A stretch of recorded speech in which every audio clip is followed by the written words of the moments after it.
Hello दोस्तों। आज की कहानी है व्यापार में कोई दया नहीं होती। व्यापार में कभी कोई दया नहीं होती है क्योंकि दया से कोई व्यापार होता ही नहीं है। इस कहानी में भी ऐसा ही कुछ होता है। कौन सा व्यापार और कैसी दया की बात है वो जानने के लिए आपको सुननी होगी ये कहानी। रविवार का दिन था। छुट्टी होने की वजह से मैं उस वक्त घर पर ही था। मेरी माँ हर रोज़ सब्जियाँ एक सब्जी बेचने वाले आंटी से खरीदा करती थी। उस दिन भी वो सब्जी बेचने वाले आंटी हमारे घर के पास सब्जी बेचने के लिए आते हैं। मेरी माँ ने उसे मेथी के बंडल के बारे में पूछा। वो आंटी ने उसकी कीमत 20 रुपये प्रति बंडल कहा। मेरी माँ की कीमत उस सब्जी बेचने वाले आंटी की कीमत से ठीक आधी थी, पर मेरी माँ ने उस सब्जी बेचने वाले आंटी से ये भी कहा था कि अगर तुमने मुझे 10 रुपये प्रति बंडल के दाम में दे दी तो मैं तुमसे 3 बंडल खरीदूंगी। मैं देखता रहा कुछ देर तक तो वो दोनों अपनी अपनी कीमत पर ही अड़े रहे।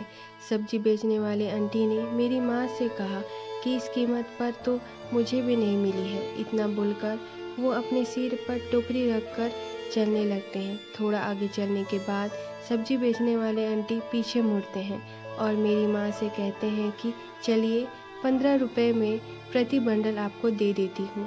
मेरी माँ तभी भी नहीं मानती है और वो अपना सिर हिलाकर उनसे कहती है कि नहीं, 10 रुपये प्रति बंडल देना है तो दो, वरना मुझे नहीं लेनी। सब्जी वाली चली जाती है। वो दोनों एक दूसरे को अच्छे से जानते थे। सब्जी वाले आंटी थोड़ा आगे जाकर फिर से पीछे मुड़ते हैं और हमारे घर तक वापस आते हैं। मेरी माँ भी दरवाजे पर उनका ही इंतज़ार कर रही थी। आखिर में सौदा मेरी माँ की बताई हुई कीमत पर ही होता है। मेरी माँ मेथी के प्रत्येक बंडल को अच्छे से देखकर उसमें से अच्छे अच्छे 3 बंडल निकालकर अंत में उसे पैसे देते हैं। सब्जी वाले आंटी ने बिना गिने ही पैसे ले लिए। जैसे ही वो नीचे से उठते हैं कि उन्हें चक्कर आते हैं और वो थोड़ा लड़खड़ाने लगते हैं। मेरी माँ उससे पूछा कि क्या तुमने सुबह से खाना नहीं खाया?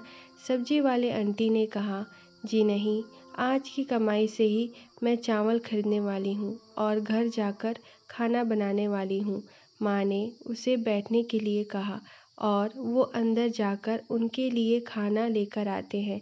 माँ मैं उस सब्जी वाले आंटी को अच्छे से खाना खिलाया और अंत में उसे पानी पिलाकर भेजा। सब्जी वाली भी बहुत खुश हो गई और उसने मेरी माँ को अंत में धन्यवाद कहा।